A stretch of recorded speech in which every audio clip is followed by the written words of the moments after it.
Bismillahirrahmanirrahim. Assalamualaikum warahmatullahi wabarakatuh. Alhamdulillah, wassalatu wassalamu ala rasulillah wa ala alihi wa ashabihi wa mawala, fala hawla wa la quwata illa billah. Allahumma salli ala nabiyyina Muhammadin wa ala alihi wa ashabihi ajma'in. Allahumma inna nas'aluka ilman nafi'a wa rizqan tayyiba wa amalan mutaqabbala. Rabbi shrah li sadri wa yassir li amri wahlul 'uqdatan min lisani yafqahu qawli. Amma ba'd.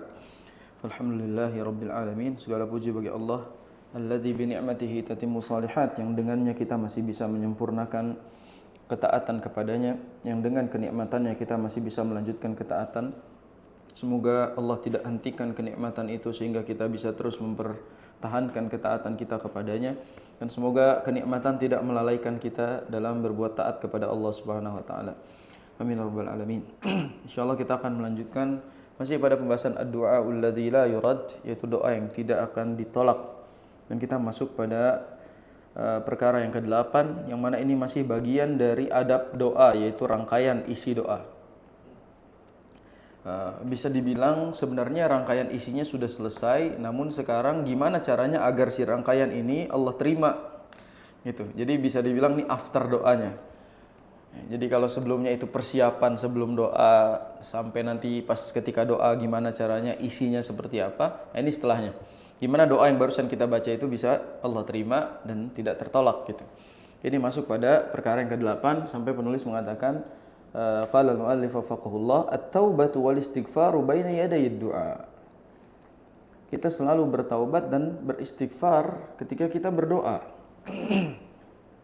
Jadi istighfar dan doa kan masuk ke dalam rangkaiannya ya.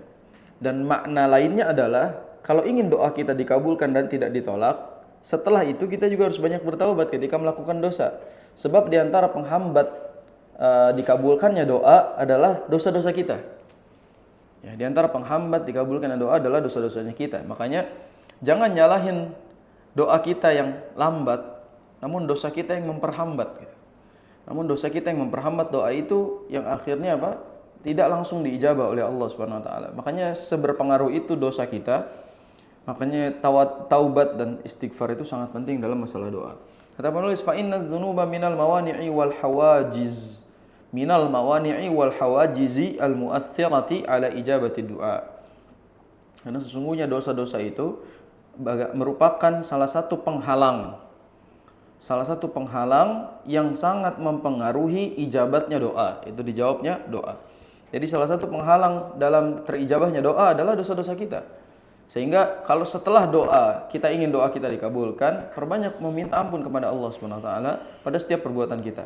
Kama sahhani Nabi sallallahu alaihi wasallam annahu dzakara, sebagaimana hadis yang kita kenal, mungkin ini bagian dari hadis arba'in di mana Nabi kita sallallahu alaihi wasallam mengabarkan apa? Tentang seorang lelaki yang berdoa kepada Allah. Ya. Ar-rajul, tentang apa? Ar-rajula yutilus safar, tentang seseorang laki-laki yang sedang safar. Ash'atha aghbara, ya, dia dalam keadaan compang-camping, berantakan. Aghbara itu kucel. Ash'atha itu berantakan. Ash'atha dia karena dalam keadaan safar ya, berarti penampilannya juga seperti orang safar di zaman tersebut. Aghbara ya, kotor dan seterusnya. Yamuddu yadayhi ila sama, lalu dia menadahkan tangannya, mengangkat tangannya ke langit. Dan beliau mengatakan, ya Rabbi, wahai Tuhanku, wahai Tuhanku. Wa mat'amuhu haram, wa mashrabuhu haram, wa malbasuhu haram, wa ghudhiya bil haram, fa anna yustajabu lidzalik. Orang itu mengatakan, ya Rabbi, wahai Tuhanku, wahai Tuhanku. Makanannya haram, minumannya haram, pakaiannya haram, lalu kenyang dengan perkara yang haram. Fa anna yustajabu lidzalik. Bagaimana doa itu bisa dikabulkan? Berarti apa? Bagaimana doa kita bisa dikabulkan kalau makanan yang kita makan adalah makanan yang tidak halal? Mungkin kita tidak makan babi, tapi kita memakan sesuatu yang dihasilkan dari sesuatu yang haram misalnya. Mungkin ini yang banyak orang tidak sadar. Banyak orang mengira bahwa yang haram itu hanya babi. Makan punya orang tidak haram. Ya kan gitu. Atau misalnya gini, banyak orang muslim menyangka bahwasanya makan babi itu haram, makan hasil jarah tidak haram. Menjarah produk orang, menjarah makanan orang, menjarah dagangan orang kan haram itu. Jadi bayangkan kalau dia mengambil sesuatu yang bukan hak dia makan, itu kan berarti mat'amuhu haram, makanan juga haram. Wa masyrabuhu haram, minumannya haram. Oke, kita nggak minum khamar, tapi minum yang bukan hak kita juga termasuk haram. Ini yang kadang-kadang kita tidak pikirkan itu. Banyak orang loh minta izin dibandingkan banyak orang minta maaf daripada minta izin kan gitu. Dia ngambil dulu barangnya, habis itu baru dia minta maaf barangnya diambil, padahal harusnya dia minta izin di awal gitu. Dan yang kayak gini berarti banyak orang-orang melakukan kezaliman itu. Menganggap bahwasanya minuman itu halal-halal saja padahal itu bukan hak dia. Wa malbasu haram, pakaiannya haram. Mungkin pakaian kita jelas tidak dari bahan yang haram, tapi cara mendapatkannya kan gitu. Dengan cara yang haram. Atau itu bukan barang milik kita dipakai. Kan kasus menjarah rumah, menjarah dan lain-lain kan pakaian dibawa, untuk pikir gak jadi haram itu pakaian. Berarti kan malbasnya haram. Jadi jangan seolah-olah kita katakan menjarah koruptor itu halal. Koruptor memang haram, tapi menjarah barang-barang koruptor haram juga. Bukan berarti kita menghalalkan itu. Kezaliman haram, tapi kita menjarah melakukan kezaliman yang sama juga haram, kan gitu. Jadi jangan balas kezaliman dengan kezaliman. Ya, tidak mesti orang zalim dibalas dengan zalim. Ya, tidak boleh seperti itu pola pikir, apalagi itu seorang muslim. Dan banyak orang berpikir boleh-boleh aja gitu. Kadang-kadang yang bikin miris itu kejadian begini, kelakuannya agamanya Islam gitu. Dia harus tahu hukum-hukumnya. Dia harus tahu ini larangan di dalam agamanya, tidak boleh melakukan seperti itu. Anak ngelihat mobil truk itu yang terguling, tiba-tiba dibawa-bawain isinya itu, dijarah isinya, dia makan dari hasil jarahan itu. Terus orang berdalil, kita dalam keadaan darurat, kelaparan, kita begini. Ini bukan keadaan darurat, bukan berarti darurat itu boleh mencuri kan gitu. Bukan berarti itu jadi dihalalkan karena kan jatuh, itu udah bukan haknya dia, udah jatuh milik umat katanya gitu. Ada juga dibeli pakai uang rakyat, maka diambil kembali oleh rakyat kan gitu. Ini pola pikir yang keliru tentunya gitu. Maka jangan sampai kita sebagai seorang muslim itu berpikiran bahwa perkara-perkara yang demikian dihalalkan. Ya ini adalah perkara yang diharamkan. Maka jangan sampai makanan kita haram, minuman kita haram, pakaian kita haram. Wa ghudhiya bil haram, kita kenyang dengan sesuatu yang haram. Bayangin tuh, ghudhiya itu artinya puas dengan sesuatu yang haram. Haram bangga lagi kita. Udah haram bangga lagi. Sekarang kan orang berbangga-bangga dengan keharaman, dengan kemaksiatan. Banyak yang bangga. Ya, makanya na'udzubillah kalau dulu pelacur itu ngumpet. Sekarang pelacur itu jadi seleb. Kalau dulu itu pelacur itu hina hidupnya. Sekarang disebutnya LC. Coba kayak ustadz ya dia. LC namanya. Coba bayangin loh, kita jadi malu pakai gelar LC itu sekarang. Karena disamakan sama wanita-wanita yang seperti itu. Waliyadzubillah. Ada istilah-istilah seolah-olah jadi diperbolehkan. Dan mereka bangga dengan pendapatannya. Mereka kenyang dengan hasil kemaksiatannya. Padahal itu perkara yang haram. Fana yustajabu lidzalik. Bagaimana doa itu bisa Allah kabulkan padahal kita itu selalu melakukan perkara yang haram. Berarti kesimpulan dari hadis ini apa? Bagaimana doa bisa dikabulkan? Bagaimana doa bisa diterima kalau kita saja masih melakukan perkara-perkara yang bernilai dosa? Fahadzal rajul qad tawaffara fi du'aihi adadun min asbabil ijabah. Orang ini sudah menyebutkan beberapa perkara-perkara agar doa itu bisa diijabah. Faqad da'a rabbahu wa huwa musafir. Padahal laki-laki ini tuh dalam posisi yang pasti doanya dijabah. Pertama dia musafir. Yang kedua, wa rafa'a yadayhi lis-sama, dia angkat tangannya, sudah sesuai adabnya. Lakinnahu lam yasta'fif 'anil haram. Lakinnahu lam yasta'fif 'anil haram. Akan tapi dia belum menjaga dirinya dari perkara yang haram. Ya, ista'fafa itu adalah meminta iffah, menjaga kesucian diri, menjaga kehormatan diri. Akan tapi orang ini masih mengerjakan yang haram. Famal basuhu wa mat'amuhu wa mashrabuhu minal haram, semuanya berasal dari haram, makanan, minuman, pakaian. Fakana dzalika hajizan wa mani'an min ijabati du'aihi, yang mana itu merupakan penghalang dari terijabah doanya. Berarti hati-hati dengan apa-apa yang kita makan, apa-apa yang kita minum, apa-apa yang kita pakai. Kalau itu perkara haram bisa berpengaruh pada doa-doa kita, tidak dikabulkan oleh Allah. Wa qad qala ahadus salaf, ya, seorang salaf mengatakan, la tastabti'annal ijabata idza da'auta wa qad sadatta turuqaha bidzunub. Allah. Jangan perlambat ijabahnya doamu. Jangan perlambat ijabahnya doamu. Wa qad sadatta turuquha bidzunub. Kamu telah menghalanginya dengan dosa-dosamu. Kalau bahasa saya simpelnya adalah jangan nyalahin doamu lambat, dosa-dosamu yang membuatnya terhambat. Quotes. Jangan nyalahin doamu yang terlambat, dosa-dosamu yang membuatnya terhambat. Berarti dosa-dosa kita yang membuat doa kita itu diijabah terlambat. Bukan karena Allah tidak mengijabahnya, kita yang membuatnya lambat. Sebab para salaf juga menyebutkan jangan membuat lambat ijabah doa kalian dengan dosa-dosa. Karena dosa-dosa itu membuat kalian jadi lambat mendapatkan doa yang kalian minta kepada Allah Subhanahu wa taala. Maka sebelum meminta, apa yang tadi kita bilang, taharah tadi. Sebelum meminta harus ada taharah. Ya, jadi harus ada istighfar, harus ada dulu taubat agar doa kita itu jelas gitu, Allah terima. Bagaimana kita bisa mendoa padahal itu perkara yang haram masih menyelimuti diri kita. Walihada kana Nabi sallallahu alaihi wasallam yastaghfirullah wa yatubu ilaihi fil yaumi mi'ata marrah. Nabi sallallahu alaihi wasallam oleh karenanya beliau selalu beristighfar dan bertaubat setiap sehari itu 100 kali. Nabi selalu beristighfar minimal 100 kali. Wa yahutsu ummatahu ala dzalik, dan Nabi menganjurkan kepada umatnya untuk melakukan hal tersebut. Fayaqul ya ayuhan nas, lihat kata Nabi sallallahu alaihi wasallam, ya ayuhan nas tubu ilallah fa inni atubu fil yaumi ilaihi mi'ata marrah. Wahai manusia, bertaubatlah kalian kepada Allah, sesungguhnya aku ini bertaubat dalam sehari itu 100 kali. Allahu akbar.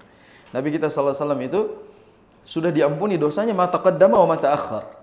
Yang lalu dan yang akan datang sudah diampuni, tapi Nabi sallallahu alaihi wasallam masih istighfar dan bertaubat kepada Allah itu 100 kali sehari.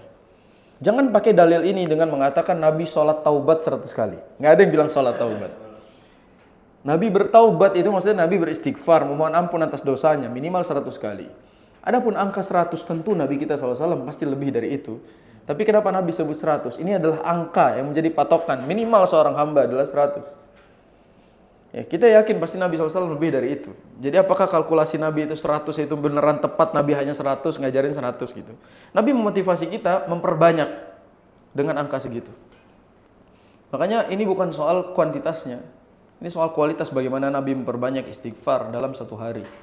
Ya, ini bukan soal jumlah. Anda selalu gambarkan kalau Nabi saja 100, para sahabat naik coba 10%-nya. Para tabi'in naik 10%-nya. Para atba'ut tabi'in naik 10%-nya, generasi berikutnya 10%, sampai kepada kita, kira-kira kita berapa dari Nabi SAW jumlahnya? Berapa kali lipat dari istighfarnya Nabi SAW? Agar pantas setara dengan derajat Nabi SAW dan para sahabatnya. Kalau Nabi saja 100, berarti kita di zaman ini kira-kira butuh berapa? 100 aja nggak kena kita. Berarti kan standarnya aja nggak kena, apalagi mau sampai lebih dari itu. Saya kadang-kadang suka malu, Nabi aja 100, masa saya 100 nggak kena gitu. Gimana? Nabi aja udah dijamin surga 100 istighfar. Kita kadang-kadang nggak kena. Istighfar kita kadang-kadang bukan istighfar untuk diri sendiri, istighfarin orang lain. Iya gak? Ada orang lain tuh ngelakuin astagfirullah. Itu buat orang tuh. Ke orang astagfirullahnya, nggak buat diri kita sendiri, lihat.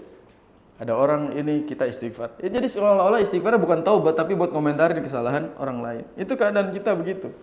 Padahal taubatnya Nabi SAW itu, istighfar Nabi SAW itu 100 kali. Maka yang dimaksud dengan fa'ini atubu fil yaum itu maksudnya fa'ini astaghfiru.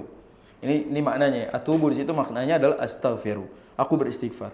Jadi jangan kiaskan ini dengan mana fa'ini atub dengan sholat taubat dengan lain-lain gitu. Ya, fa'ini atub di sini fa'ini astaghfir. Apa dalilnya? Karena perintah Nabi tubu ilallah. Bertaubat kepada Allah dan disebut mi'ata marrah. Coba bayangkan kalau misalnya mi'ata marrah disebut mi'ata rakaat. Disebut jadi 100 rakaat. Misalnya disebut begitu. Nabi saja sholat taubat sehari 100 rakaat. Misalnya gitu. Ini nggak nyampe. Ini nggak sampai bahasanya. Jadi mi'ata marrah di sini 100 kali yang diucap oleh Nabi sallallahu alaihi wasallam. Fa in bagi 'alal mu'min an-nasih li nafsihi an yukthira minal istighfar wat taubah. Hendaknya seorang mukmin yang menjaga kualitas dirinya itu memperbanyak istighfar dan taubat, ma'al iqrari wal i'tirafi bidzam, sambil menetapkan dan mengakui kesalahan-kesalahannya, dosa-dosanya, wan nadam alaih, dan kita juga menyesal, wal azam ala adamil audah, dan kita punya tekad untuk meninggalkan dosa-dosa lama kita itu. La siyama baina yaday du'aihi li rabbih azza wa jalla, fa inna dzalika sababun li taubatillahi alaihi wa ad'a li ijabati du'aihi wa i'ta'ihi su'lahu. Sampai di sini kata penulis, la siyama, apalagi baina yaday du'aihi li rabbih, apalagi dalam masalah minta kepada Allah. Kalau setiap hari aja kita harus istighfar, apalagi dalam keadaan kita minta, tahu diri gitu. Ini gambaran manusiawi aja lah. Ada orang melakukan salah kepada kita, kalau dia pengen minta sesuatu ke kita, padahal kita lagi marahan, langkah pertama yang kita lakukan kan minta maaf itu. Minta maaf dulu, baru minta gitu. Ini udah jelas-jelas kita lagi musuhan, lagi jauhan, lagi nggak pernah ketemu, tiba-tiba datang boro-boro minta maaf, minta sesuatu. Kan kita juga kesel gitu. Itu gambaran manusiawi. Memang Allah Subhanahu wa taala punya afu, punya ghafur, punya rahim yang luas. Tapi di antara adabnya kalau mau minta, ya jelas kita yang kotor ini harus membersihkan diri.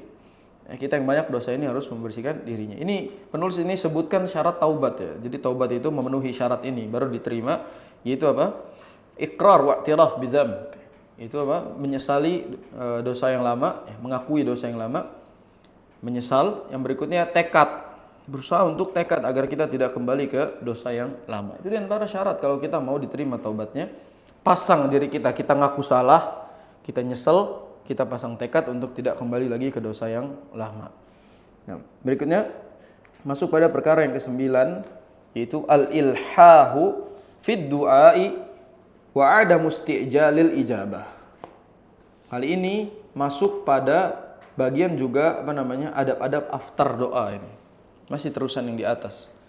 Ya, jadi tadi jaga diri dari dosa, itu berarti bagian dari adab setelah doa. Yang berikutnya juga ini adalah al-ilhah fid du'a. Ilhah itu apa? Ilhah itu bahasa ininya ilhah sebenarnya suara ya. Jadi kayak kita itu posisinya itu kalau ngomong pelan tidak keras, apa bahasa Indonesia yang gampangnya?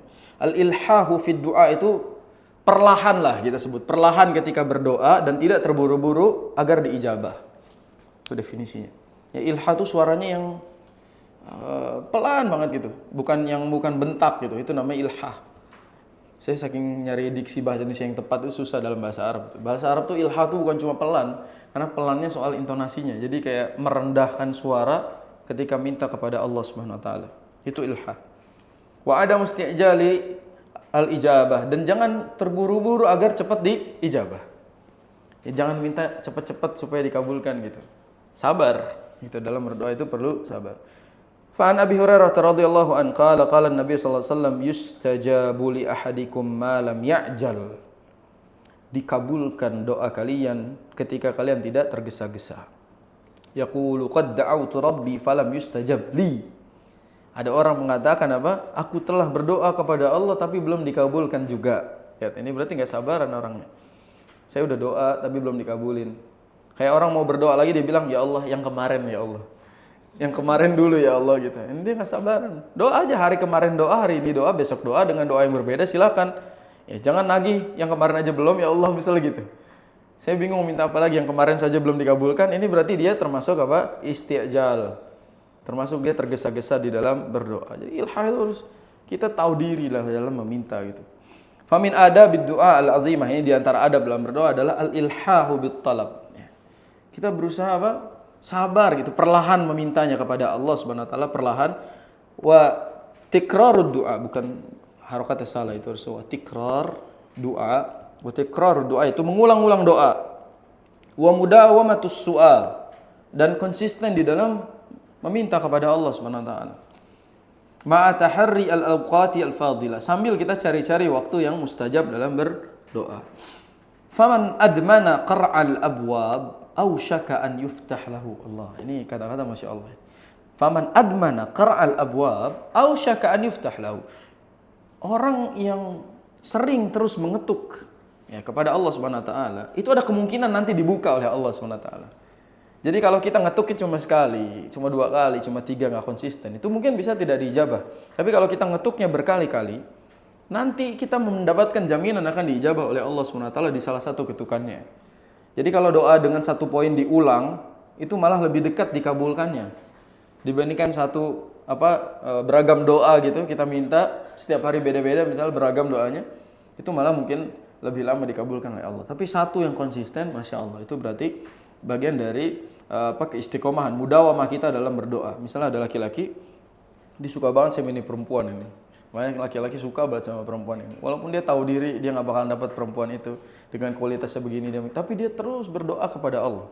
Dia minta terus sambil dia berusaha memperbaiki dirinya. Dia berdoa terus, dia ketuk Tuhannya. Dia minta kepada Allah SWT terus. Pada akhirnya Allah SWT berikan apa yang diinginkan. Ini kan berarti disebutkan bahwa mudawamatud doa itu menghasilkan apa? Ijabah. Ketika kita mudawamah dalam meminta pasti menghasilkan ijabah. Banyak kejadian-kejadian demikian. Saya cuma bisa berdoa aja minta dia gitu. Dan Allah SWT kasih. Saya nggak punya apa-apa, saingan lebih banyak, saingan yang lebih bagus banyak misalnya. Tapi mungkin doa saya yang menang gitu di langit. Makanya ini definisi tikung di langit ini dalam doa sebenarnya. Kita berdoa itu cara menikung di langit. Dan itu akses yang paling cepat. Akses yang paling cepat. Sekalipun secara kemungkinan duniawi tidak dapat. Wa man ta'ammala du'a ulil albab fi khawatimi surati Ali Imran. Siapa yang memerhatikan, merenungi bagaimana doanya para ulul albab di akhir surat Ali Imran. Kaifa annahum a'adu qauluna rabbana, surat Ali Imran mulai dari subhanaka faqina adzabannar, rabbana ma khalaqta hadza batilan, subhanaka faqina adzabannar, rabbana sampai situ, rabbana rabbana rabbana rabbana, semua doa itu dengan pengulangan kata rabbana khamsa marrat, 5 kali disebut rabbana fi du'aihim faja'a fi khitamiha qauluhu, sampai di akhir itu posisinya Allah Subhanahu wa taala sebutkan apa? Fastajaba lahum rabbuhum anni la udhi'u amala amilin minkum. Lihat, doanya dikabulkan oleh Allah. Fastajaba lahum. Allah kabulkan doa-doa mereka. Berarti apa? Pengulangan kata Rabbuna, ya Allah ya Allah ya Allah ya Allah, itu Allah kabulkan. Makanya Allah sebut fastajaba. Makanya kalau baca ayat ini jangan berhenti di innaka la tukhful mi'ad, jangan berhenti di situ. Lanjutkan dulu. Fastajaba lahum rabbuhum. Ayat berikutnya di kiri itu. Jadi kita bacanya sampai situ karena memang doa ini akhirnya dikabulkan oleh Allah Subhanahu wa taala gitu. Dan ini berarti syahidnya adalah inti dari yang disampaikan, pengulangan kata Rabbana, meminta itu menghasilkan apa? Ijabah. Berarti di sini kita harus sabar meminta, perlahan, jangan terburu-buru dalam meminta kepada Allah Subhanahu wa taala. Itu bagian dari adab. Terus kata penulis apa? Wa yanbaghi lil abdi an la yasta'jilal ijabah. Hendaknya seorang hamba itu tidak terburu-buru di dalam meminta dikabulkan gitu. Jangan buru-buru ketika meminta kepada Allah Subhanahu wa taala. Bahkan beliau mengatakan apa? Fa inna isti'jalal ijabati afatun minal afati allati tamna'u turattabu atharid du'a ilaihi. Karena buru-buru itu malah menjadi efeknya buruk gitu. Menghasilkan efek yang buruk yang justru menghalangi kita dari ijabah. Fa innal musta'jil, orang yang tergesa-gesa, indama yastabti'ul ijabata yastahsiru wa yada'ud du'a ghaliban. Akhirnya orang yang terburu-buru itu jadi malas doa nanti dia. Dia nanti mungkin jadi nggak mau berdoa gitu, jadi malas minta kepada Allah. Dia ngerasa doa itu nggak dikabulkan dan seterusnya. Wa yakunu haluhu kahaliman badara badra. Keadaannya itu kayak orang yang jadinya kayak orang yang melakukan mubazir. Jadi dia kayak membuang sesuatu sia-sia gitu. Dia minta tapi tergesa-gesa, jadi kayak sia-sia apa yang dia minta itu. Aw gharasa gharsan faja'ala yata'ahaduhu wa yasqih falamma istabta'a kamalahu wa thamarahu wa tarakahu wa ahmalahu wa lam yuhassil matlubahu minhu. Jadi kayak ada orang misalnya nyelam gitu. Dia nyelam ke air, dia mencari sesuatu. Padahal udah dikit lagi sampai sama tempat yang dia cari gitu. Bentar lagi. Di tengah-tengah dia nyerah. Udahlah nggak ada gitu. Akhirnya dia naik lagi. Padahal sebentar lagi sampai. Sia-sia jadinya dia nyelam ke bawah itu, tidak mendapat apa yang dia cari gara-gara dia tergesa-gesa, seolah-olah tidak akan dapat padahal sebenarnya dapat. Kayak kita doa juga. Kalau kita buru-buru mungkin rasanya kayak orang tadi sia-sia. Kita nggak dapat apa-apa. Qad nabbaha al-Imam Ibnu Qayyim fi hadzal mawtin ala faidatin latifatin biqaulih. Al-Imam Ibnu Qayyim punya faedah yang luar biasa. Wa alahha alaihi fil mas'alah wa tamallaqah. Wat tamalluk, kalimatnya tinggi nih, Ibnu Qayyim ini bahasanya tinggi. Tamalluk itu artinya at-talattuf wat tawaddud fit talab. Hendaknya kita perlahan dalam meminta dan berlemah lembut kepada Allah Subhanahu wa taala. Fa yushiru rahimahullah bihadza ila anna al-ilhah bid-du'a yakunu bit-talattuf. Yang disebut ilhah, perlahan dalam doa itu maksudnya lemah lembut dalam meminta. Wa adab, kita pakai adab mintanya. Wa izhar al-iftiqar, menampakkan kita butuh. Wal hajah lillahi rabbil alamin, kita butuh kepada Allah Subhanahu wa taala. Ini kita tulis dulu perkara-perkara yang menjadi adab dari yang kita sebutkan tadi, yaitu mulai dari taubat istighfar dalam doa, berikutnya juga ilhafid du'a wa adam isti'jalil ijabah. Itu termasuk adab. Berarti masih bagian dari adab. Yang pertama adalah taubat dan kita sebut menjauhi dosa. Taubat tuh istighfar termasuk taubat, menjauhi dosa. Di antara menjauhi dosa adalah meninggalkan perkara yang haram. Yang haram.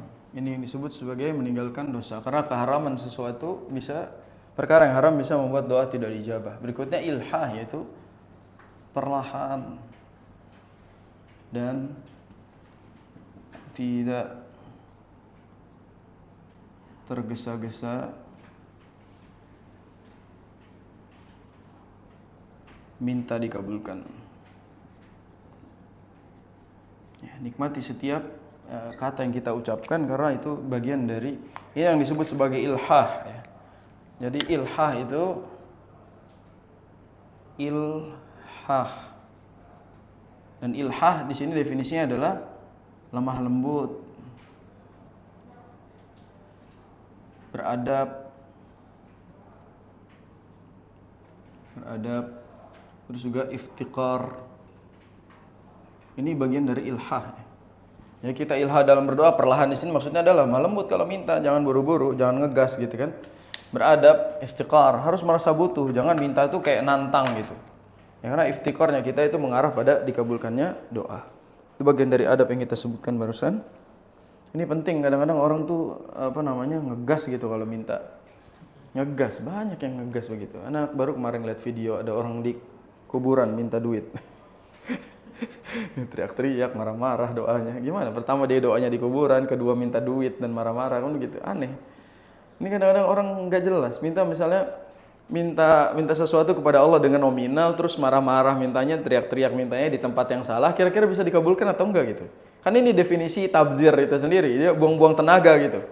Minta yang nggak jelas bakal dikabulkan atau tidak. Bukan masalah Allah nggak dengar atau nggak ngabulin. Situ doanya nggak benar kan gitu. Jadi adab dalam doa itu mengarahkan pada sebab dikabulkannya doa gitu. Jadi di antara doa agar tidak ditolak tuh pakai adab-adabnya supaya nyampe gitu. Ini yang harus mungkin banyak orang pahami adalah kadang kita tidak memikirkan adab-adab itu. Padahal pentingnya orang-orang itu mengedepankan adab dalam meminta. Apalagi ini kepada Allah gitu. Saya yakin gitu kalau ada orang minta ke presiden gitu sesuatu dengan cara yang tidak benar. Yang ada bukan dikasih malah ditangkap kan gitu. Yang ada bukan dikasih malah pasti dipenjarain karena ini orang ngelakuin pelanggaran kan gitu. Apalagi ini kepada Allah, dia mau minta dalam keadaan yang memang tidak baik dengan cara yang tidak baik, ya nggak bakalan dikabulin. Jangan salahin Allah nggak ngabulin, kita yang banyak ngibulin. Lagi-lagi sajak ya. Jangan nyalahin Allah nggak ngabulin, ente banyak ngibulin kan gitu. Ente banyak dosanya, banyak salahnya. Kita harus banyak-banyak sadar diri soal itu gitu.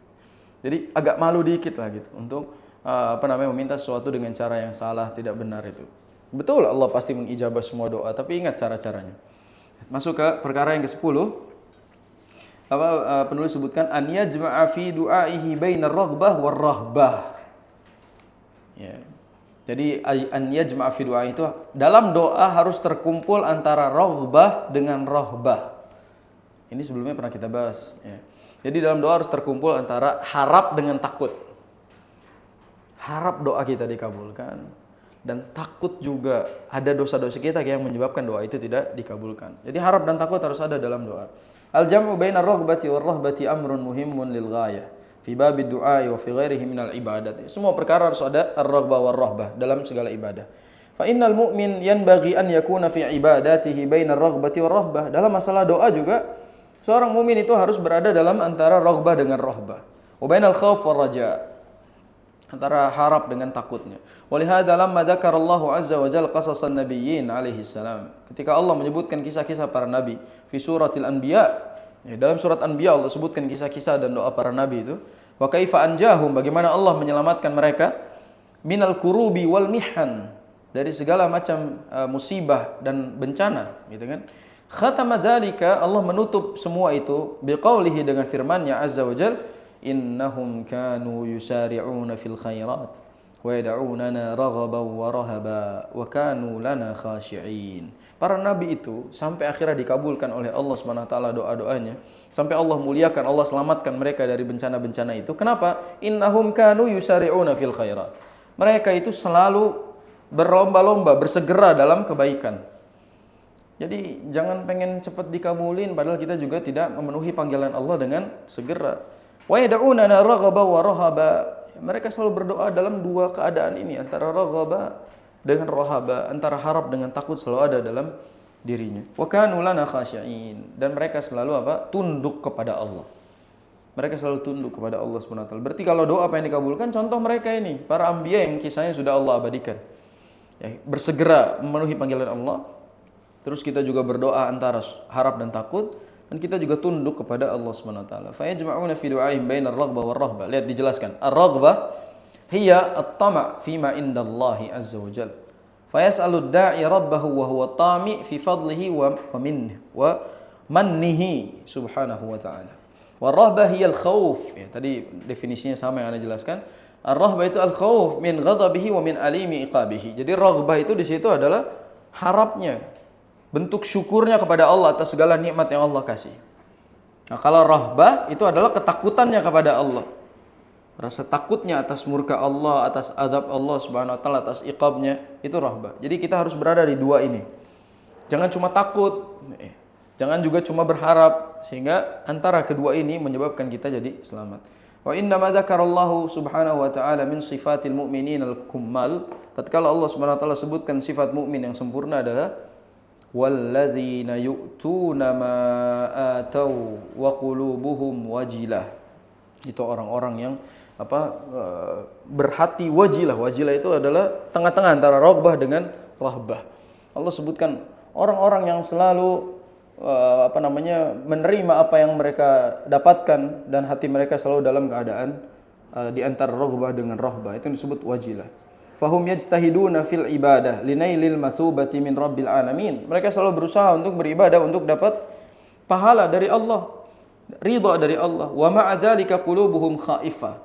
Berbarengan dengan itu mereka justru takut. Jadi orang-orang yang beriman itu sambil beramalnya maksimal, takutnya juga tetap ada kepada Allah, takut amalannya tidak diterima. Fa yajma'una fi ibadatihim bainar raghbah war rahbah. Dia berada di tengah-tengah ini. Tidak kepedean, tidak juga merasa disia-siakan gitu. Itu definisi raghbah dengan rahbah. Wa mathaluhu ma jaa fi du'ai Khalilur Rahman Ibrahim alaihissalam. Contohnya doanya Nabi Ibrahim alaihissalam. Indama amarahu Allah jalla jalaluhu an yabniya baitallahil haram. Tatkala Allah perintahkan Ibrahim untuk membangun Baitullah al-Haram, Ka'bah. Fakana alaihi salam yad'u. Tatkala itu Nabi Ibrahim berdoa, Rabbana taqabbal minna innaka antas sami'ul alim. Ya Allah, kabulkanlah doa kami, innaka antas sami'ul alim. Sungguhnya Engkau itu yang Maha mendengar lagi Maha mengetahui. Pertanyaan anak, Ibrahim tahu sebenarnya doanya akan dikabulkan. Tapi kenapa beliau sampai bilang Rabbana taqabbal minna? Ya Allah, kabulkanlah dari kami. Ya Allah, terimalah doa kami. Kenapa harus terucap itu? Ini yang disebut raghbah dan rahbah. Bersamaan dengan ibadah yang luar biasa, bersamaan dengan kualitas keimanan yang luar biasa, harus ada rasa takut juga tidak diterima. Itu alasannya kenapa Nabi dengan ibadahnya yang Masya Allah, terdapat istighfar yang 100 kali tadi. Jadi dengan kualitas ibadah yang luar biasa, ada rasa takut juga yang luar biasa. Itu namanya raghbah wa rahbah. Gak kayak kita. Kalau kita itu sedikit amal, sedikit juga istighfar, PD-nya tinggi. PD-nya tinggi. Jadi kadang-kadang kita harapnya tinggi, takutnya nggak ada. Atau takutnya tinggi, harapnya nggak ada. Makanya targhib dan targhib itu harus ada. Tarhib dan targhib itu harus ada dalam diri kita. Kita menyambut baik, sekaligus kita khawatir juga. Wa huwa min ulil azmi minar rusul. Ibrahim termasuk ulul azmi dalam rusul. Ya. Wattakhadahu Allahu khalila. Bahkan Allah sebut Ibrahim itu sebagai khalila, kekasihnya. Kurang apa lagi gitu? Kenapa harus ngomong Rabbana taqabbal minna? Kurang apa lagi? Gitu kan? Wa qiyamuhu bi amalin min asyrafil a'mal. Beliau lagi ngelakuin sesuatu yang mulia, bangun Ka'bah loh. Kan bangun Ka'bah Allah yang suruh. Ya, pasti Allah yang mudahkan, Allah pasti kabulkan. Tapi beliau masih tetap bilang Rabbana taqabbal minna kan gitu. Wa huwa imaratu baitillahil haram, membangun rumah Allah Subhanahu wa taala. Wa ma dzalika yad'ullah. Berbarengan dengan itu, beliau tetap berdoa kepada Allah bi isfaq, dengan kelemah lembutan. An yataqabbala minhu hadzal amal. Minta agar Allah terima amalnya. Walihada indama tala Wuhaib ibn Ward rahimahullah, lihat bagaimana keadaan salaf itu. Hadil ayah, beliau baca ayat ini Rabbana taqabbal minna, baka waqal, beliau menangis. Lalu dia bilang gini, ya Khalilur Rahman, tarfa'u qawaima baitir Rahman wa anta mushfiqun an la yataqabbala mink. Kata beliau apa? Ya Khalilur Rahman, wahai kekasih Allah, engkau sedang membangun rumah Allah atas perintahnya, tapi engkau juga justru khawatir bahwa doamu tidak dikabulkan olehnya. Kok bisa ada kekasih Allah yang jelas-jelas Allah sedang perintahkan untuk perbuatan yang mulia, dia minta kepada Allah, masih sangat takutnya tidak diterima doanya. Jadi ibaratnya yang sudah sangat dekat saja dengan Allah, masih khawatir tidak diterima doanya, amalnya tidak diterima. Siapalah kita yang kadang-kadang memang jauh sekali dari Allah Subhanahu wa taala. Makanya kadang-kadang ana bingung sama orang-orang yang bisa menjapri Allah itu. Tiba-tiba dia bilang saya bisa dekat, bisa menjadi wasilah sampainya doa kepada Allah, bisa begini dan begitu. Padahal Nabi kita Shallallahu Alaihi Wasallam atau para nabi sebelumnya itu masih ada kekhawatiran di dalam hatinya, nggak terjamin doanya diterima, amalnya diterima. Pertanyaan berikutnya, Ibrahim itu kan Khalilur Rahman, kekasih Allah Subhanahu Wa Taala, mulia, Abul Anbiya, bapaknya para nabi. Apakah nanti di hari kiamat bisa memberikan syafaat bagi umat? Sedangkan kita tahu semuanya yang memberikan syafaatul uzma adalah Nabi kita Muhammad SAW. Dengan kualitas dan tingginya derajat Khalilur Rahman, beliau aja nggak bisa menjamin nanti bisa memberikan keselamatan bagi orang lain. Tibalah zaman orang-orang di zaman kita, bukan siapa-siapa, tiba-tiba bisa ngebackingin nanti di kuburan, ngebackingin nanti di neraka, bawa masuk surga. Apa? Nah, ini yang seperti ini kadang-kadang malaikat dikejar, malaikat kubur dijapri pakai catatan di belakang kepala. Coba ini bisa dipakai logika kita. Nabi kita Sallallahu Alaihi Wasallam atau para nabi alaihimussalam itu masih khawatir gak diterima. Kok kita dengan PD-nya gampang, tulis saya nama saya taruh di belakang. Ya. Man rabbuka, jawab namanya, selamat. Ini gimana gitu loh. Ya, ini yang seperti ini tolong. Ya, maksud saya kita ibadah itu bukan hanya soal bagaimana bentuk taat kita, tapi kita lihat dulu kok bisa ada orang kepedeannya Masya Allah gitu, sangat pede. Dan apa-apa yang berkaitan dengan Nabi kita SAW atau Nabi Ibrahim itu tidak dijadikan sesuatu yang jaminan gitu, bahwa ini nanti doanya dikabulkan, ini pasti mendapatkan keselamatan. Enggak loh, itu Nabi. Apalagi yang lain. Makanya kalaulah ngalap barokah pada apa yang diminta dari para Nabi tadi, belum ada jaminan dari Allah, apalah lagi dari kita gitu. Sekali celup surga, sekali celup sembuh, sekali ini gimana maksudnya, apa yang kita cari dari situ gitu. Yang kita cari apa? Sedangkan Nabi kita Shallallahu Alaihi Wasallam itu meninggalkan Al-Quran dan As-Sunnah, kita jauh darinya, tiba-tiba kita mencari jalan instan untuk lebih dekat dalam masalah doa gitu. Ada misalnya air doa kan gitu, pasir doa kan gitu. Ada tasbih mempercepat dikabulnya doa, itu negara kita doang itu punya. Ada tasbih khusus mempercepat doa misalnya. Yang kayak gini-gini kita kan khawatir umat itu nantinya dibawa kepada sesuatu yang seolah-olah instan dan membuat pada akhirnya mereka tidak mau berusaha dalam berdoa. Ya, harus ada usaha dulu gitu. Jadi dalam meminta itu dia harus ada harap dulu, jangan cuma takut nggak diterima. Kayak misalnya, aduh saya ini pendosa, mendingan saya minta doa ke wali fulan, ke habib fulan, misalnya gitu. Biar lebih cepat sampai. Ini kan berarti nggak ada rohbah ini. Ya, dia langsung serahkan itu kepada orang lain gitu. Saya kadang-kadang misalnya ada orang tolong doakan saya gitu. Saya bilang, Bapak doa, saya doa. Antum doa, saya juga doa. Kalau anda doang doa, antum gak pernah doa ya jangan harap Allah kabulkan gitu. Kita cuma bisa bantu semampunya, kita minta kepada Allah, antum juga minta kepada Allah. Jangan seolah-olah bergantung sama doa kita pasti diijabah gitu. Ya, kita nggak ada jaminan soal itu. Itu juga termasuk adab berarti apa? Raghbah dan rahbah. Ya, kita tulis ini. Dan teradab juga apa? Hadirkan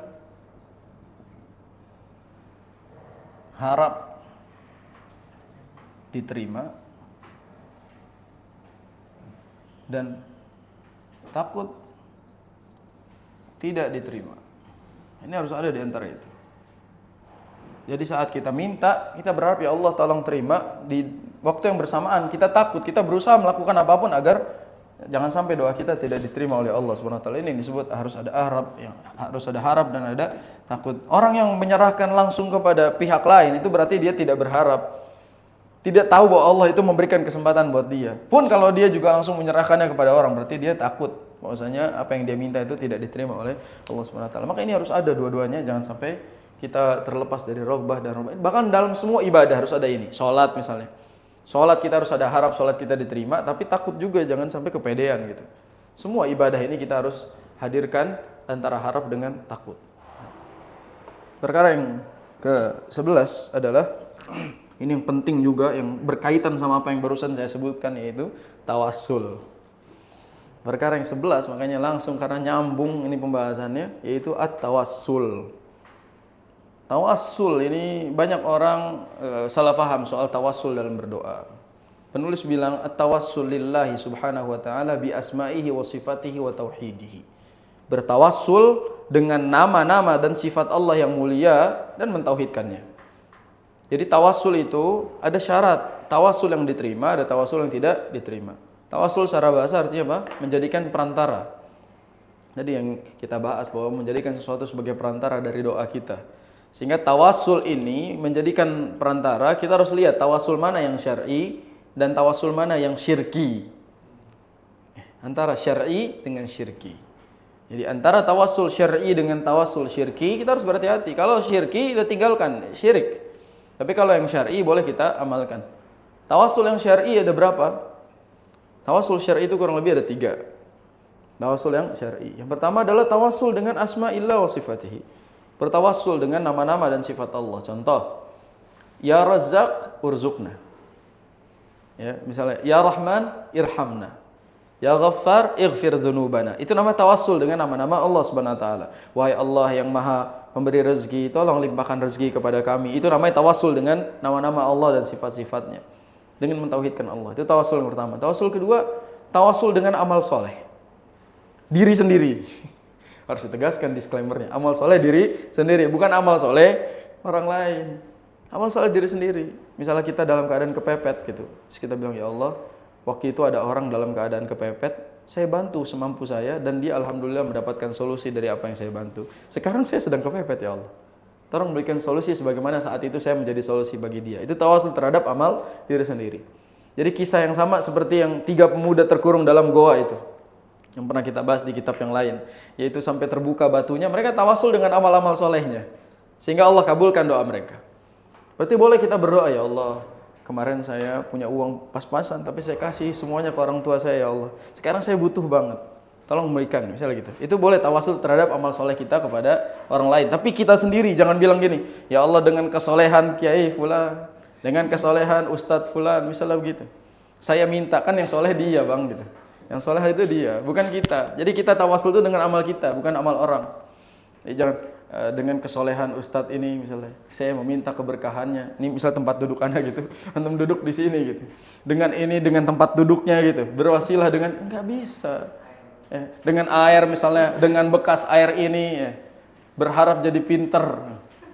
Ngomong pinter, harus minum bekas orang pinter jadi pinter. Enak banget kayak begitu. Jadi nggak bisa tawasul dengan hal-hal yang bukan kaitannya sama diri kita sendiri. Kalau diri kita sendiri boleh, karena itu syar'i, ada perintahnya, ada contohnya. Yang ketiga, yang termasuk syar'i juga adalah tawasul atau meminta orang lain mendoakan kita dan dia masih hidup ada di hadapan kita. Itu pun cuma minta apa? Didoakan. Bukan berdoa kepadanya. Contoh misalnya kita punya guru, kita punya ustadz, kita punya kiai, kita bilang, Ustadz doakan saya, semoga Allah mudahkan usaha saya. Itu boleh. Asal si ustadz ada di depan kita atau komunikasi dengan kita secara langsung. Masih hidup, komunikasi dengan kita secara langsung. Mintanya langsung, bukan ke mayit kan gitu. Ustadznya udah meninggal, di chat ustadznya. Waalaikumsalam Ustadz gitu. Ustadznya udah meninggal, di chat sama dia. Assalamualaikum Ustadz, tolong doakan saya. Atau dengan kemuliaanmu Ustadz saya minta ini. Gak bisa. Karena ustadznya sudah tidak ada. Termasuk kiainya juga sudah tidak ada. Bahkan Rasul SAW. Rasul SAW telah Allah Subhanahu wa taala wafatkan. Jadi kalaupun kita bertawasul atas nama Rasul yang sudah tidak ada, berarti tidak lagi syar'i. Kecuali para sahabat yang saat itu bertemu langsung dengan Rasul SAW meminta didoakan. Kan gitu, banyak kasusnya misalnya. Didoakan, ya Rasul doakan saya banyak harta, banyak anaknya. Didoakan sama Rasul, Allahumma akthir malahu wa abna'ahu. Ya Allah kasih dia anak yang banyak, harta yang banyak, didoakan. Ibnu Abbas didoakan sama Rasul, Allahumma faqihu fid din wa alimhu ta'wil, didoakan. Berarti bisa minta langsung. Tapi kalau udah wafat, kan berarti kita tidak punya kesempatan untuk bertawasul dengan cara yang langsung ini. Berarti selain 3 yang disebutkan tadi, itu termasuk tawasul yang memang termasuk kesyirikan. Apalagi kita tawasul kepada benda-benda yang dikeramatkan, ini nggak boleh gitu. Jangan sampai kita mengkeramatkan sesuatu. Anda sering bilang di majelis-majelis itu, yang keberkahan ilmu bukan pada minuman ustadznya, tapi keberkahan ilmu ada pada ilmu yang disampaikan lalu diamalkan. Ketika kita mengamalkannya baru berkah ilmunya. Tapi ketika kita menjadikan benda-benda tertentunya jadi sebab-sebab keberkahan, nggak mungkin. Ada pernah sekali negor orang itu, dia ngambil minuman Ana. Kejadian pernah Ana sekali, botol Ana diambil sama dia. Ana bilang, jangan, itu bekas Ana, gak boleh, ini punya Ana. Gak apa-apa Ustadz, berkah. Ana ngomong sama dia, jorok bukan berkah. Siapa antum minta punya anak? Jorok, bukan berkah. Anda bilang, ini bekas anak. Kalau anak punya penyakit, antum nanti kena penyakit. Anda bilang, jangan minum bekas anak, jorok.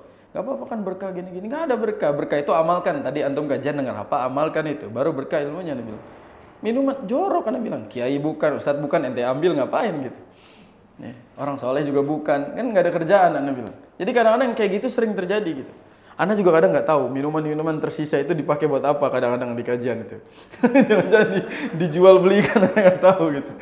Kadang ngeri juga, makanya kadang-kadang dihabisin gitu, dihabisin aja semuanya, takut disisain malah jadi sumber kesyirikan. Nggak boleh kan? Kita tidak boleh sampai menggunakan itu sebagai alat wasilah.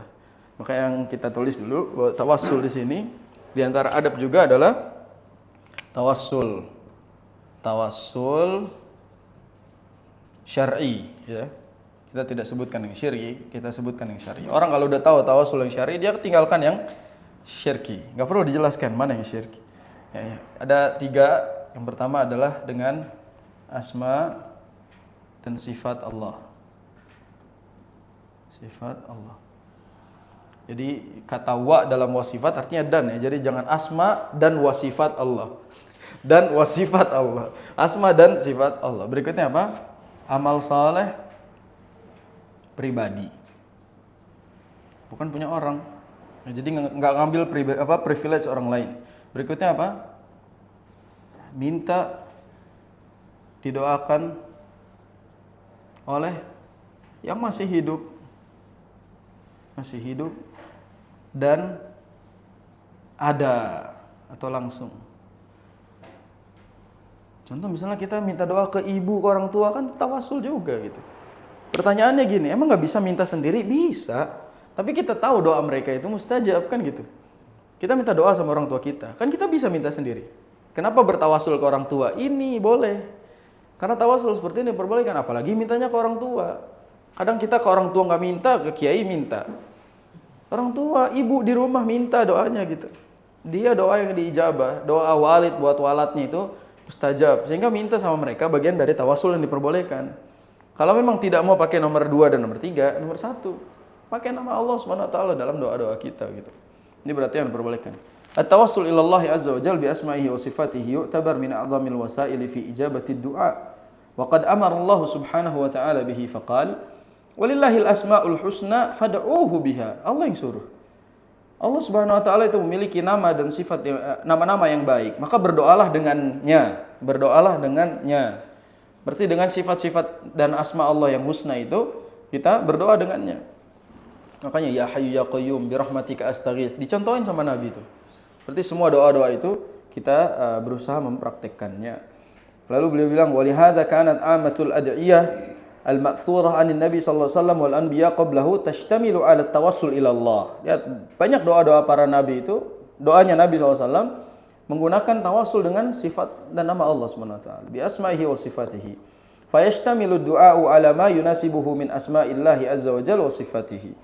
Kama jaa fi du'a'i Nabiyillahi Syuaib alaihi salam. Lihat doanya Nabi Syuaib. Rabbana iftah bainana wa baina qaumina bil haqqi wa anta khairul fatihin. Lihat kata-kata wa anta khairul fatihin itu tawassul dengan asma Allahi al-husna. Rabbana iftah bainana wa baina qaumina bil haqqi. Allah bukakanlah antara kami dengan kaum kami, bukakanlah celah itu agar kami bisa berdakwah kepada mereka dengan kebenaran. Wa anta khairul fatihin, kau adalah sebaik-baik yang maha membuka, kan gitu. Itu tawassul namanya. Atau doanya Nabi Isa, warzuqna wa anta khairur raziqin.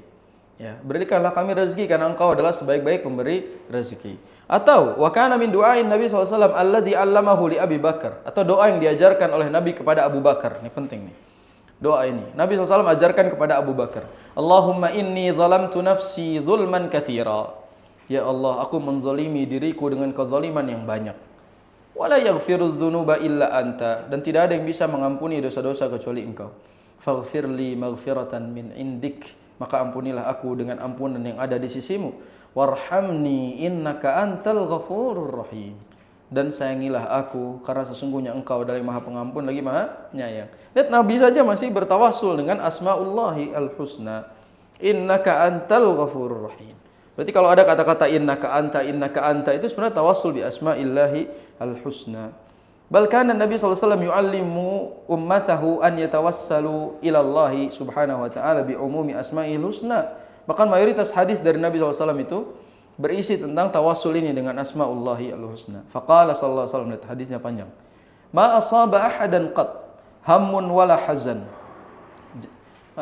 Tidaklah seseorang itu ditimpa oleh musibah, kesedihan atau kegalauan. Faqala, kecuali dia mengatakan gini, doa kita ketika ditimpa kesedihan dan kegalauan. Allahumma inni abduk wa ibnu abdik wa ibnu amatik nasiyati biyadik madin fiyya hukmuk adlun fiyya qada'uk as'aluka bi kulli ismin huwa lak sammaita bihi nafsak aw 'allamtahu ahadan min khalqik aw anzaltahu fi kitabik aw ista'tharta bihi fi 'ilmi al-ghaib indak an taj'ala al-Qur'ana rabi'a qalbi wa nura sadri wa jalaa'a huzni wa dhahaba hammi illa adhaballahu hammahu wa huzna wa abdalahu makanahu faraja. Siapa yang hafal hadis ini langsung kasih hadiah ini. Hafal doa ini langsung kasih hadiah. Doanya lihat, Masya Allah, dan panjang. Tapi syahid dari pembahasan ini apa? Ada pada kata-kata yang terakhir. Ketika Nabi kita menyebutkan apa? Wa nura sadri wa jalaa'a huzni wa dhahaba hammi. Tapi Nabi memulai dengan apa? Allahumma inni abduk wa ibnu abdik wa ibnu amatik nasiyati biyadik. Ini semua dipuji dulu Allah Subhanahu wa taala. Disebutkan nama-namanya. As'aluka bi kulli ismin huwa lak.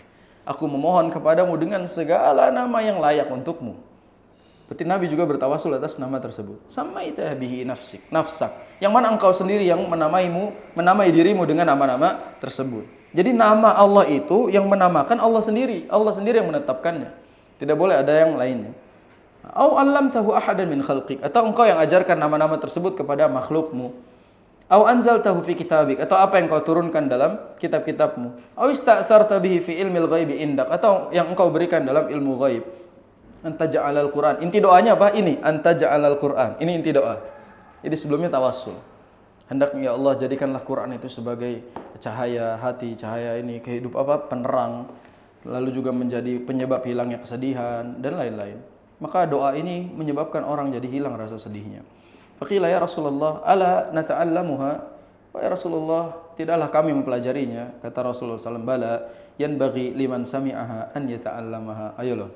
Kata Nabi SAW, tentu bagi siapapun yang mendengar hadis barusan, hendaknya dia mempelajarinya. Antum udah dengar hadisnya? Dengar kata Nabi SAW. Yanbaghi liman sami'aha, bagi siapapun yang mendengarkan hadis itu, dia mempelajarinya. Berarti ini pesan dari Nabi kita sallallahu alaihi wasallam. Wa qul Imam Ibnu Qayyim rahimahullah wa tauhiduhu. Kata Imam Ibnu Qayyim ada kata-kata tauhiduhu, tauhid kepada Allah. Ai yushra'u wa yundabu tawassul ila Allah subhanahu wa ta'ala bihadhil wasilah al-'azimah wa hiya tauhidul iman bihi azza wa jalla. Fa hadhihi min a'zamil wasail bal hiya a'zamuha wa ajalluha. Yang maksud dengan mentauhidkannya adalah dalam meminta, ya kita serahkan, kita tunggalkan Allah yang bisa mengabulkannya. Wa min syawahid hadzal tawassul ma dzakarahu Allah azza wa jalla min du'ail mu'minin. Di antara dalil tawassul ini apa yang disebutkan oleh Allah dalam Quran, Rabbana innana sami'na munadiyan yunadi lil iman an aminu bi rabbikum fa amanna Rabbana faghfir lana dzunubana wa kaffir anna sayyi'atina wa tawaffana ma'al abrar. Lihat, ini contoh nomor 2. Kita bertawassul dengan apa yang kita lakukan. Allah menyebutkannya, Rabbana, ya Tuhan kami, sesungguhnya kami telah mendengar ada seorang dai, penyeru yang mengajak kami kepada iman untuk beriman, lalu kami katakan fa'amanna, kami beriman kepadamu. Jadi orang ini ditegur oleh Allah SWT, kita ini udah beriman ya Allah gitu. Ya Allah, kita sudah beriman. Maka apa? Rabbana faghfir lana. Ya Allah, karena kami sudah beriman, ampuni kami ya Allah.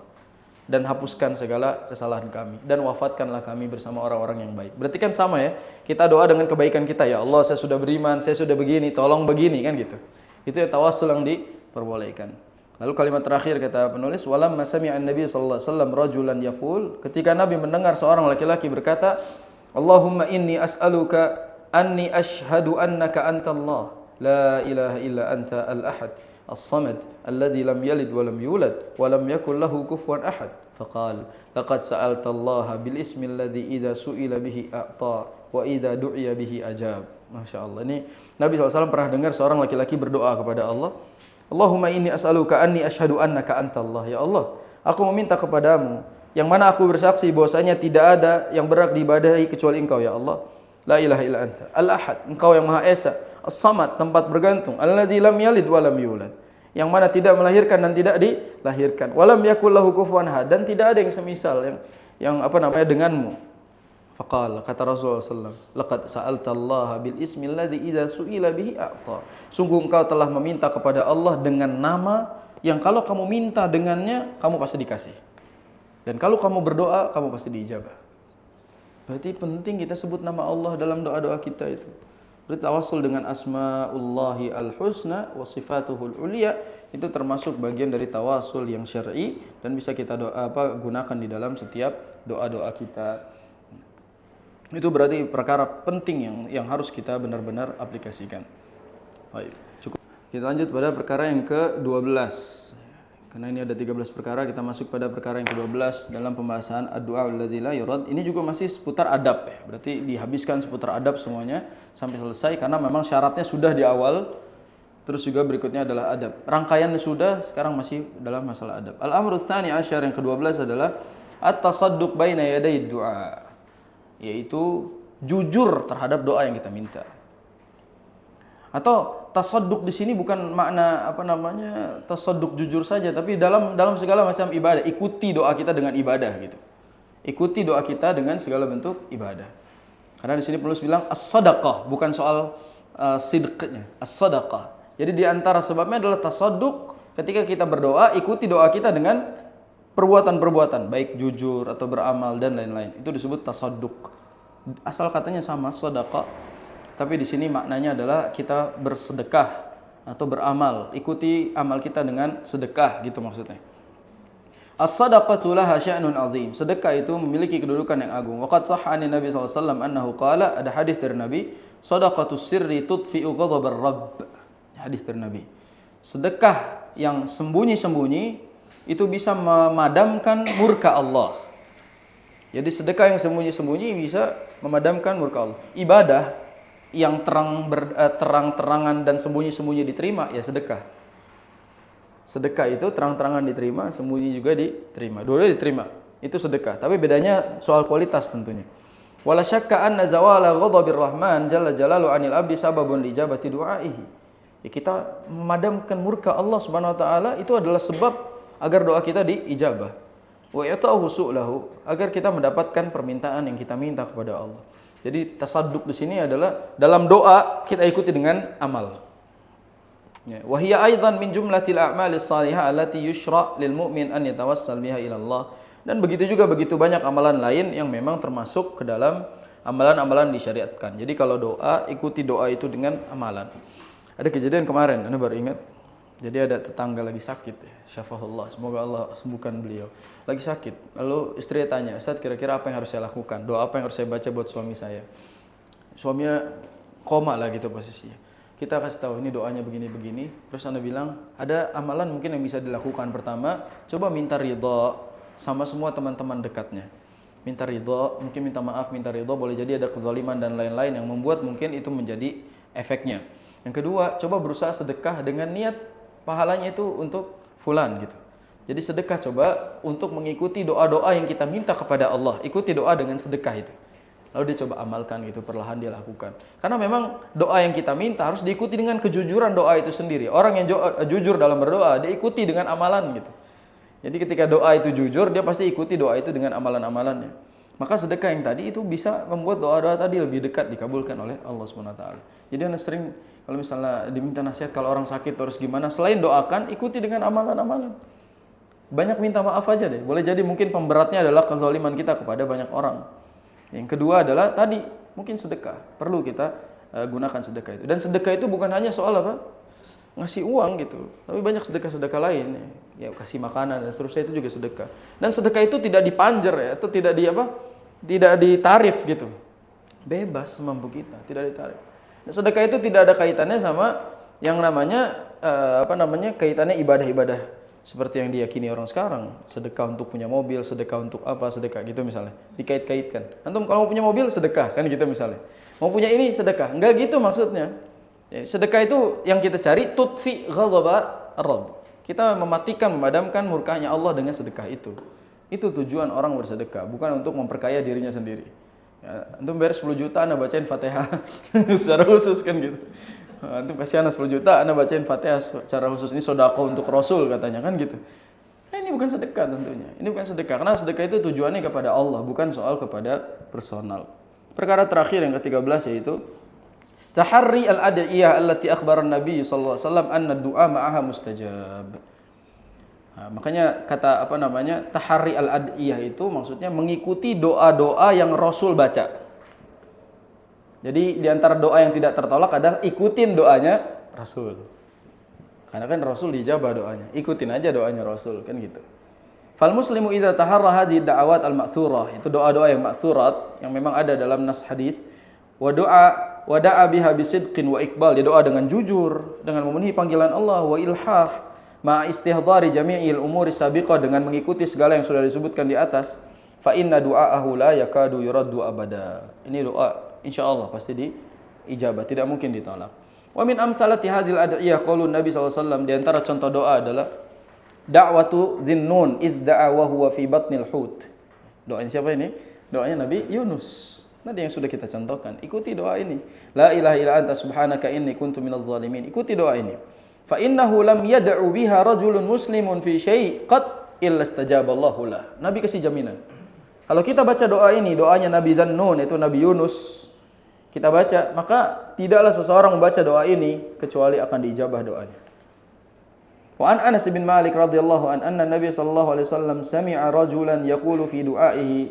Rasul mendengar seorang berdoa, Allahumma inni as'aluka bi anna lakal hamd, la ilaha illa antal mannan, badi'us samawati wal ard, ya dzal jalali wal ikram, ya hayyu ya qayyum. Faqala an-nabi, laqad da'a Allah bismihil azim alladhi idza du'iya bihi ajab wa idza su'ila bihi a'ta. Ini sama kayak kisah yang sebelumnya kita bahas, di mana Rasul mendengar seseorang berdoa, isi doanya cuma muji Allah. Lihat. Jadi kan tadi Anda bilang bahwa doa itu kadang nggak perlu minta sesuatu, tinggal kita muhasabah atau puji Allah, Allah tahu apa yang kita inginkan. Isinya cuma pujian aja. Ini as'aluka bi anna lakal hamd, bagi engkau segala puji. Tidak ada Tuhan yang berhak diibadahi selain engkau. Engkau pencipta, engkau begini. Puji Allah SWT. Tapi kata Rasul, laqad da'allah bismihil azim, sungguh engkau telah berdoa kepada Allah dengan namanya yang agung, yang dengan namanya tersebut ketika disebutkan, doa kamu akan diijabah. Apa yang kamu minta pasti dikasih. Wa taqaddama qariban du'aur rajul alladzi tawassala ila Allah wa tauhidihi wa imanihi bihi faqala lahu an-nabi, kayak tadi yang di atas sudah disebutkan, laqad sa'alta Allah bil ismi alladzi idza su'ila bihi a'ta wa idza du'iya bihi ajab. Jadi mulai sekarang doa itu jangan terlalu banyak minta, tapi banyak muhasabah. Gitu.